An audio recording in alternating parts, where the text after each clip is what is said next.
भूर्भुवः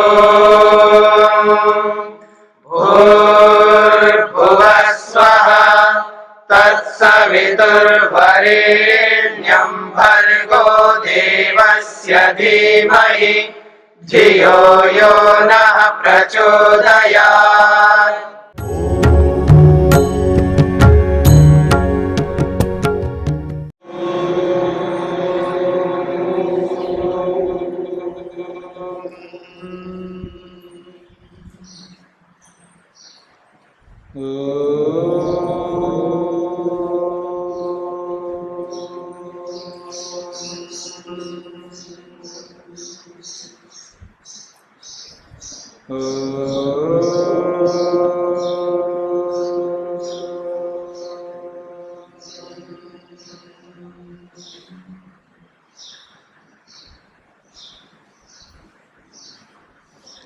सांख्य कारिका का छठा दिन।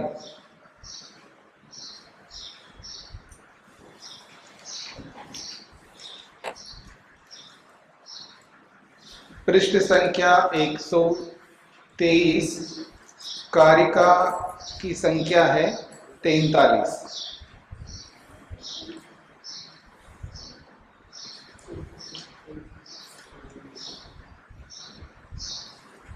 पिछली कारिका में 42वीं कारिका में लिंग शरीर को लेकर के कहा था पुरुष के प्रयोजन का हेतु है, पुरुष के प्रयोजन को पूरा करने वाला है लिंग शरीर, और निमित्त जो है धर्माधर्म रूपी निमित्त से अलग अलग नैमित्तों को, अलग अलग शरीरों को प्राप्त करता है वो लिंग शरीर।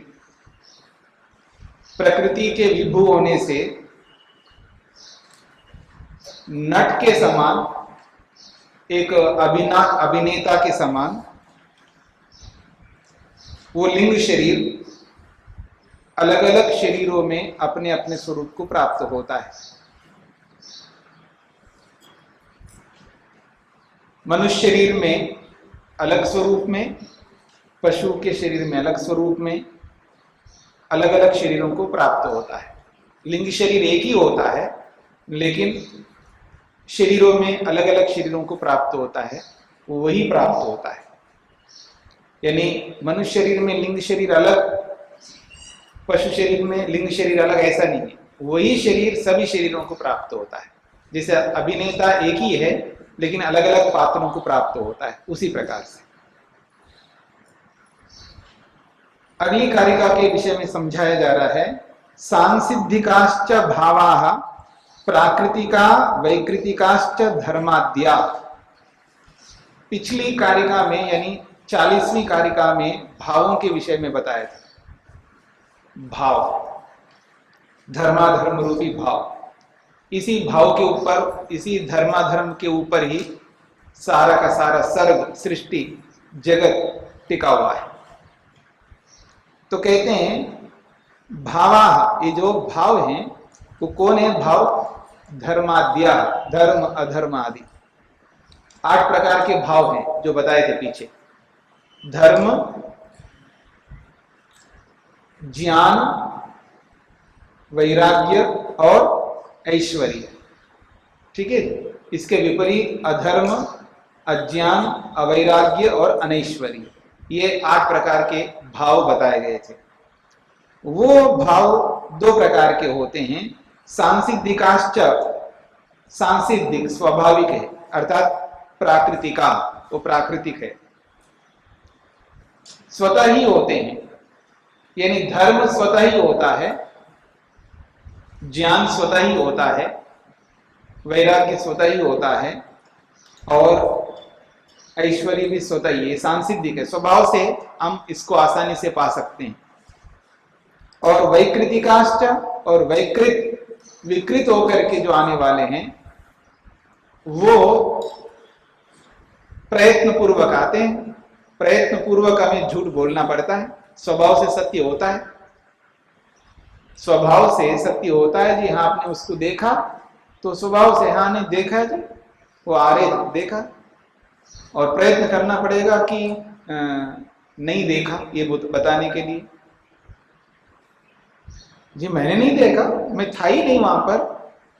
कहाँ गए थे जी? जी मैं तो बाजार गया था जी, मैं वो था जी। ये सब बताना पड़ेगा, प्रयत्न करना पड़ेगा। सीधी सी बात है, स्वभाव है। वो आदमी वहां से आ रहे थे, कमरे में आके चले गए थे, आप वहीं खड़े थे, आपने देख लिया, बता दिया जी मैंने देखा था, मैं यहीं खड़ा था, और वो आके कमरे में चले गए। तो सांस्कृतिक जो है, प्राकृतिक स्वभाव से ही धर्म हमारे में रहता है, स्वभाव से ज्ञान रहता है, स्वभाव से वैराग्य रहता है। जैसे कुछ ऐसा मानने में क्या दिक्कत हो रही है? यही तो वैराग्य है। जैसे कुछ ऐसा मानने में क्या दिक्कत हो रही है? तो वैराग्य है। पर हम वैसे मानते नहीं, उसके लिए हमको मेहनत करना पड़ता है। तो ये वैकृत है, विकृत स्वरूप है। अधर्म जो है ये विकृत है, अज्ञान विकृत है, अवैराग्य विकृत है, और अनैश्वरीय विकृत है। तो दो प्रकार के धर्म और अधर्म हैं, एक सांसदिक यानी प्राकृतिक मानो, या दूसरे वैकृत।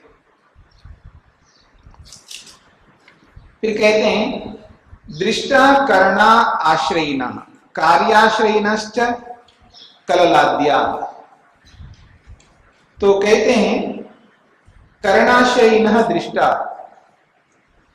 कर्ण कहते हैं साधन, और ये धर्म आदि जो भाव हैं ये किसके आश्रित रहते हैं? तो कहा कर्णा, कर्णा आश्रयिना, कर्ण जो है साधन जो है इसके आश्रय हैं। कर्णाश्रयिना दृष्टा, इनको कर्णों के आश्रित देखा जाता है, कर्णों के आश्रित ये रहते हैं। बुद्धि, अहंकार, मन इनके आश्रित, इनके आधृत, इनके आश्रय से विद्यमान रहते हैं। और कार्याश्रयिनश्च कललाद्या, कललादि जो है ये कार्य शरीरों के आश्रित रहते हैं। कलल का मतलब है जैसे रजवीर का सम्मिश्रण जो है उसको बुदबुद कहते हैं। बुदबुद, रज और वीर मिल जाता है तो एक छोटा सा ऐसा एक मिश्रित पदार्थ बनता है, जिसके आगे जाकर के वो गर्भ स्थापित होता है। ठीक है जी, उसको बुदबुद कहते हैं। कलल का मतलब है रज और वीर्य, रज और वीर्य का सम्मिश्रण दोनों मिल जाते हैं तो उसको कलल कहते हैं। और आदि से फिर उससे धीरे धीरे एक लोंदा जैसा बन जाता है, मांस का पिंड की तरह बन जाता है। फिर उसके बाद धीरे धीरे आंत पांव आदि निकलने लगते उसमें से। ठीक है, तो ये है कललाद्या। तो ये कललादि यानी शरीर का जो बनने का जो स्वरूप है उसको कललादि शब्द से कहा। वो किसके आश्रित रहता है? कार्याश्रय ना, वो शरीर के आश्रित रहता है, मां के शरीर के आश्रित रहता है वो। स्पष्ट हो गई?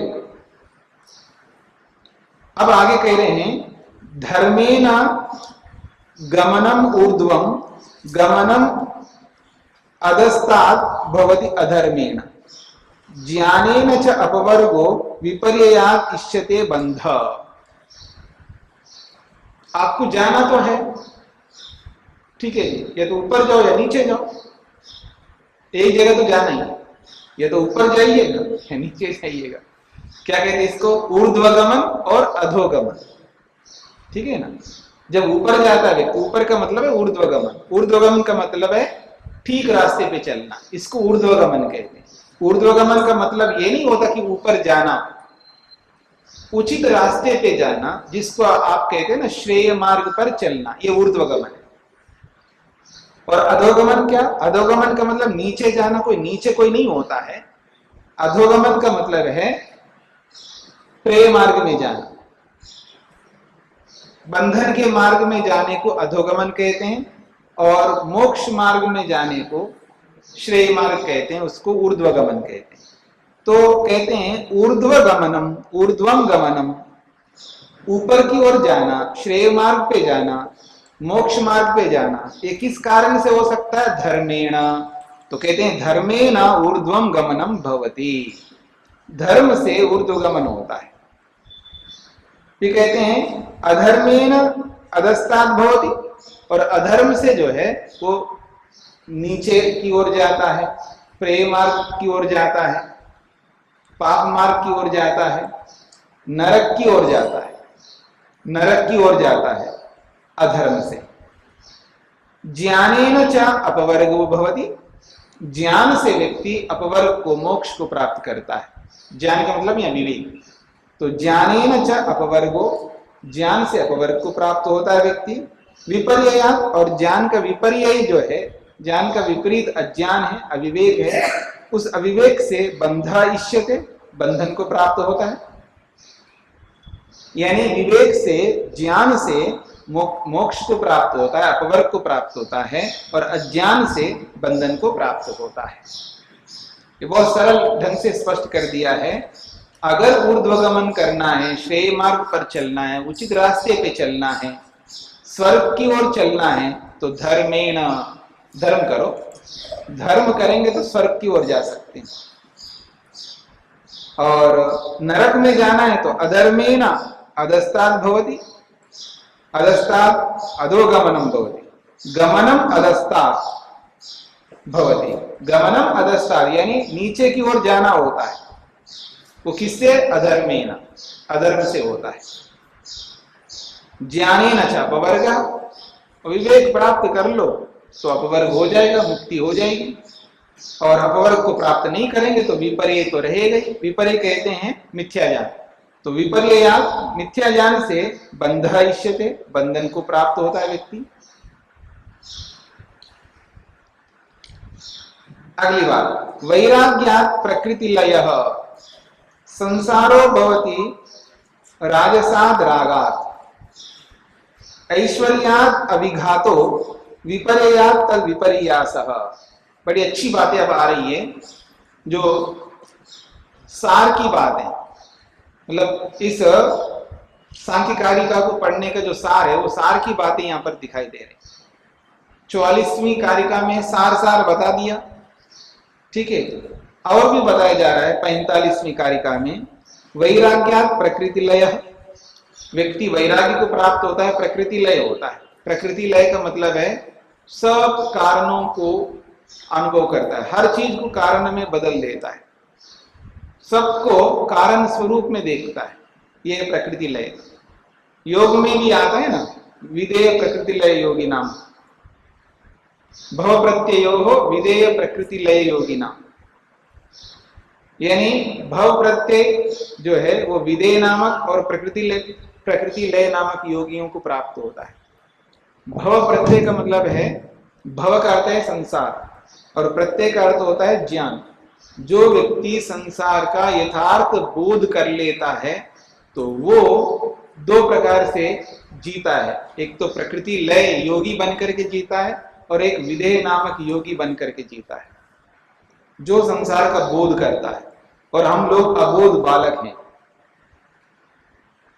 हम लोग अबोध बच्चे हैं। बालक का अर्थ होता है बच्चा।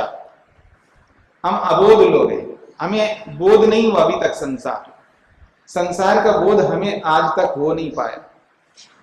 संसार में दो प्रकार का बोध होता है, एक जन्म का और एक मृत्यु का। भव का अर्थ होता है जन्म, ठीक है। संसार में जो जन्म हो रहा है ना, दो प्रकार के भव है, एक जन्म होने का भव, एक मृत्यु को होना भव है। दोनों ही हो रहे, दोनों ही गतिमान है। एक और जन्म हो रहा है, एक और मृत्यु हो रही है। और रोज देखते हैं हम लोग, रोज अनुभव करते हैं मरते हुए लोगों को और उत्पन्न होते हुए लोगों को। हम में से कोई ऐसा आदमी नहीं है जो मृत्यु को देखा नहीं हो, यानी मरते हुए लोगों को नहीं देखा हो। अपने घर में, पड़ोस में, कहीं ना कहीं मरते हुए लोगों को देखा है, यानी मृत्यु को आपने देख रखा है। और ऐसा भी नहीं है कि जन्म को नहीं देखा हो, हर व्यक्ति ने जन्म को देखा, लेकिन मृत्यु को देख करके भी हमें बोध नहीं हो रहा है और जन्म को देख करके भी बोध नहीं हो रहा है। तो जो व्यक्ति मृत्यु को देख करके बोध कर लेता है वो प्रकृति लय योगी बन जाता है, और जो जन्म को देख करके बोध कर लेता है वो विधेय नामक योगी बन जाता है, ठीक है। तो मृत्यु को देख करके वो ये समझ लेता है मेरी मृत्यु होना निश्चित है, मेरी तो मृत्यु होगी, ये अनुभव कर लेता है। आप में से किसी ने ऐसा अनुभव किया क्या? हाँ, मेरी मृत्यु होगी ऐसा अनुभव किया क्या? नहीं, शब्दों से नहीं कह रहा हूं मैं, शब्दों से नहीं, व्यवहार से। क्योंकि मेरी मृत्यु होगी ऐसा अनुभव करते ही आपका सारा व्यवहार बदल जाएगा। फिर आप राग नहीं करते, हाँ, आप कोई द्वेष नहीं करेंगे, न राग करोगे न द्वेष करोगे न मोह करोगे। हाँ, मतलब जब आदमी को एहसास होता है मेरी मृत्यु होगी, जैसे जिसको फांसी होगी ना, भी अभी 1 घंटा है फांसी होने, अब वो न राग करता है न द्वेष करता है न मोह करता है। मेरी बात समझ रहे हैं ना? यदि ये तो आपका शत्रु है, अभी शत्रु से क्या लेना है, अब तो मेरे को मरना है, उसको पता है, ठीक है ना, उसको पता है क्योंकि मेरी मृत्यु हो रही है, तो इसलिए वो शत्रुता नहीं रखता न मित्रता रखता है। अब तो मेरे को जाना है, मैं कुछ नहीं कर सकता आपके बारे में, ना तो द्वेष कर सकता ना राग कर सकता ना मोह कर सकता। बिल्कुल शाना हो जाता वो आदमी, हाँ, बिल्कुल एकदम रियल में वास्तव में आत्मस्वरूप हो जाता है, ना राग करता है ना द्वेष करता है ना मोह करता है। वो तो निश्चित हो गया ना बस 1 घंटा, और जैसे जैसे मृत्यु निकट आ रही होती उसकी, फिर देखना बिल्कुल कितना खूंखार हो, बिल्कुल ऐसा हो जाता है कि देवता स्वरूप हो जाता है उस वक्त, ठीक है। तो जिस दिन हमें ये समझ में आता है मेरी तो मृत्यु होना निश्चित है, तो फिर हम राग किस लिए, पता नहीं कब मरने वाला हूं, फिर क्यों राग करूंगा आपसे, क्यों द्वेष करूंगा आपसे, क्यों मोह करूंगा। क्या पता है हमको, मैं नहीं मरूंगा ये पता है। हाँ, याद रखना, इसलिए तो राग करते हैं, इसलिए द्वेष करते हैं। मैं नहीं मरने वाला ये पता है हम लोगों को। हम क्या अनुभव करते, मैं मरना थोड़ा है मेरे को, अब थोड़ा मरना है, मैं तो वहीं मरना नहीं चाहता, मैं मरना नहीं चाहता, ये हमारा ज्ञान। और जिसको बोध होता है वो कहता है मैं मरना चाहता हूं, मैं जल्दी निकलना चाहता हूं यहां से, वो तो विवेक हो गया ना उसको। मेरी तो मृत्यु निश्चित है, कब जाऊंगा पता नहीं है। अश्वत्थेवो निषदनम वेद कहता है। अश्वत्थ कहते हैं किसको, पीपल को, उसका जो पत्ता होता है ना, वो कब पेड़ से निकल जाएगा पत्ता, और उस पत्ता जो है कब पेड़ से निकल जाएगा पत्ता, ये भरोसा ही नहीं है पत्ते को, कब उड़ जाएगा पता ही नहीं उसको। तो पीपल के पत्ते के समान है मेरा जीवन, ये अनुभव कर लेता है जो व्यक्ति, फिर वो राग करता ना द्वेष करता ना मोह करता। तो कहते हैं वैराग्यात् प्रकृति लय, जब व्यक्ति को ये वैराग्य होता है कि मेरी मृत्यु निश्चित है, तो प्रकृति लय नामक योगी बन जाता है। फिर सारे संसार को इकाई के रूप में नहीं देखता। अब थोड़ा मेरी ओर देखिएगा, सारे संसार को व्यक्ति के रूप में नहीं देखता, इकाई के रूप में नहीं देखता, क्योंकि इकाई के रूप में देखते राग होता है, याद रखना। इकाई के रूप में देखते ही राग होता है, और उसको अवयवों के रूप में देखेंगे ना, राग कुछ नहीं होता है। तो देखता कैसा है, तो अवयवों के रूप में देखता है, फिर उसको राग ही नहीं होता है, आपके टुकड़े टुकड़े करके देखता है। हाँ, यूं बोलूं मैं, आपको टुकड़े टुकड़े करके देखता है, कि हर वस्तु को टुकड़े टुकड़े करके देखता है, इसलिए उसमें आकर्षण ही नहीं होता है। क्योंकि एक होता है ना तब आकर्षण होता है, याद रखना। जिसको आप एक के रूप में देखोगे ना, तो आपको आकर्षण हुए बिना रुक नहीं सकते आप। यदि आप विवेक का प्रयोग नहीं करते, यदि आप वैराग्य में नहीं रहते, यदि आप सात्विकता में नहीं रहते, यदि ईश्वर प्रणिधान में नहीं रहते, तो ये निश्चित है जिसको आपने इकाई के रूप में देखा तो आकर्षण हुआ, इसको रोक नहीं सकते आप, असंभव है, रोक ही नहीं सकते। ये अलग बात है, आपके स्तर के अनुसार आकर्षण कम हो सकता है, किसी में ज्यादा हो सकता है, किसी में सामान्य हो सकता है, ये तो होगा, लेकिन आकर्षण हुए बिना रुक नहीं सकते। क्यों? आपने उस वस्तु को इकाई के रूप में देखा, एक के रूप में देखा। अब उसको खंड खंड करके देखो तो कोई आकर्षण नहीं होने का, ठीक है। मतलब कोई वस्तु सुंदर दिख रही है, अच्छा यहाँ यहाँ यहाँ 4-5 फोड़े लगा देते उसमें, ठीक है ना। फिर देखो जी उस सुंदर चेहरे के ऊपर ना 5-6 फोड़े लगा देते हैं बड़े बड़े, और ऊपर से पीप निकलने लगे उसमें से। फिर देखो जी क्या आकर्षण होता है? नहीं होगा, नहीं होगा ना। पूरी चमड़ी उखेड़ करके निकाल दो, फिर देखो मन से आकर्षण नहीं होगा, क्योंकि आपने 2 टुकड़े कर दिए ना, 1 के 2 टुकड़े। बड़ा अच्छा नाक है, 2 टुकड़े करके देखो अच्छी आंखें 4 टुकड़े करके देखो, ठीक है ना। क्योंकि इकाई में आकर्षण है, टुकड़ों में, अवयवों में, अवयवों में कोई आकर्षण नहीं है, ये याद रखना। तो वैराग्य से योगी ऐसे ही देखता है। योगी में आकर्षण क्यों नहीं होता? क्योंकि वो इकाई के रूप में नहीं देखता, वो अवयवों के रूप में देखता है। ये है प्रकृति लय योगी का अभिप्राय। तो वैराग्य से वो प्रकृति लय बन जाता है। और राजसात रागात, और राजसात का मतलब रजोगुण के कारण से, राग होने के कारण से संसारो बहुत, उसके लिए संसारी संसार है, ग्राही दिखता है उसके लिए। जब वैराग्य नहीं है तो राग है, तो उस राग से, और वो राग क्यों है? रजोगुण उभरा हुआ उसके अंदर। वैराग्य क्यों है? सत्वगुण उभरा हुआ था, सत्वगुण के कारण से वैराग्य है, वैराग्य के कारण से वो सबको अवयवों के रूप में देखता है। और अब सत्वगुण नहीं है तो रजोगुण उभरा हुआ है, राजसात रजोगुण के कारण से राग हो जाने से संसारो भवति, उसके लिए संसारी है, उसके लिए संसार ग्राह्य होता है, इसलिए संसार के पीछे दौड़ता है व्यक्ति। संसार के पीछे वही दौड़ता है जिसके अंदर राग है, याद रखना। मेरे को ये चाहिए, वो चाहिए, सब चाहिए, ये जो चाह है ये बिना राग के नहीं हो सकता।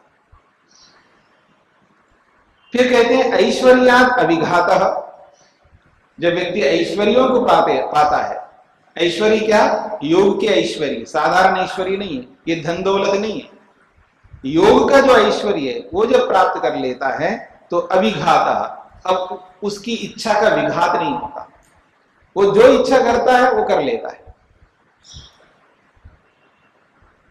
जो योगाभ्यासी योगी ऐसा ऐश्वर्य प्राप्त करता है, यौगिक ऐश्वर्य, तो उसकी किसी भी इच्छा की आपूर्ति नहीं होती हो ऐसा नहीं हो सकता। यानी उसकी इच्छा का विघात नहीं होता। विघात का मतलब है उसकी इच्छा टूटती नहीं है, जो इच्छा करता है पूरा होता है। इच्छा का ना टूटना, उसकी इच्छा की पूर्ति होना, यह है अभिघात। और इच्छा का पूर्ति ना होना विघात है। तो विघात नहीं होता, अभिघात, ऐश्वर्यात् अभिघात, ऐश्वर्य से उसको अभिघात होता है, यानी इच्छा की पूर्ति होती है। जो वो चाहता है वो पूरा हो जाता है, जो वो चाहता है योगी। और ऐसे नहीं चाहता है साधारण आदमी जैसे चाहता है ना, ऐसा नहीं चाहता। हाँ मेरे पास BMW गाड़ी हो, ये इच्छा ऐसा नहीं करता साधारण आदमी। मतलब कर भी ले साधारण आदमी तो उसको कहां से मिलेगी? वो तो मारुति 800 गाड़ी भी नहीं खरीद सकता, तो BMW कैसे खरीदेगा? मर्सिडीज कैसे खरीदेगा वो?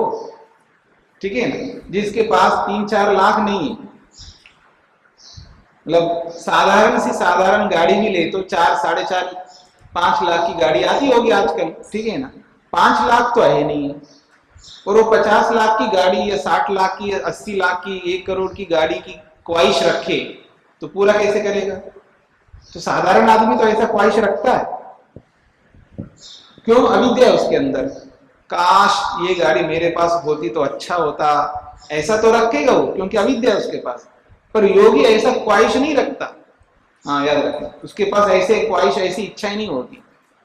पर वो जो इच्छा करेगा वो पूरा करेगा, क्योंकि वो इच्छा उसी का करेगा जो उसको पूरा कर सकता है, क्योंकि अविद्या तो है ही नहीं उसके पास में, उसको पता है अपना सामर्थ्य। और लोक में भी, साधारण आदमियों में भी समझदार लोग भी तो होते हैं ना। देखो जी, मैं ऐसी कल्पना नहीं करता, मैं ऐसी इच्छा नहीं करता, मैं हाथ उतना ही फैलाता हूं जितना मेरे पास है। उसी में मैं गुजारा करता हूं, ऐसे भी लोग होते हैं दुनिया।